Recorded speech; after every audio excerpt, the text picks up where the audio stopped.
Parang Santorini-inspired itong renovated 2-story house dito sa main thoroughfare ng BF Homes Las Piñas. Pwede siyang gawing semi-commercial or home office. May 4-car garage, may maid's room na may sariling bathroom. At ito pwede mong i-convert as office. Ito na yung main house. Kita na natin tong living area.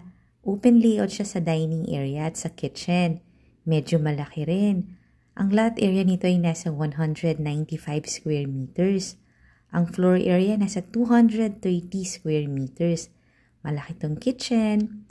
Kaya kung may plano ka mag-business o meron ka ng existing business, pwede itong bahay sa'yo. Meron siyang ground floor bedroom. Meron din itong katabing bathroom. Yung price and details nasa description box below the video or nasa comment section. Kung interested ka, tawag ka lang. Meron tong total of 4 bedrooms plus maid's room at meron din tong 3 toilet and bath. Ito yung papunta sa garden or sa side yard. Pag lumakad ka pa ng konti, ito naman yung utility area or daily kitchen. Pwede rin ito sa mga medium-sized families. Sa second floor, nandito yung 3 bedrooms. Merong family area.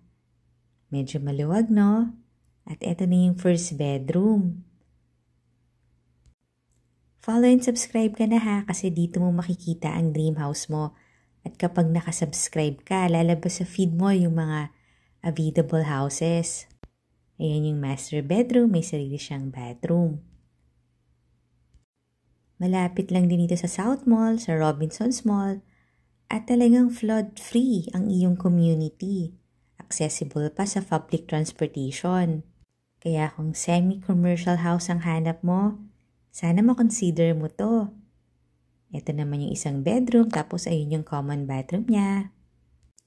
Follow for more ha, kasi dito mo makikita ang dream house mo. See you on the next video. Thank you for watching. Bye-bye!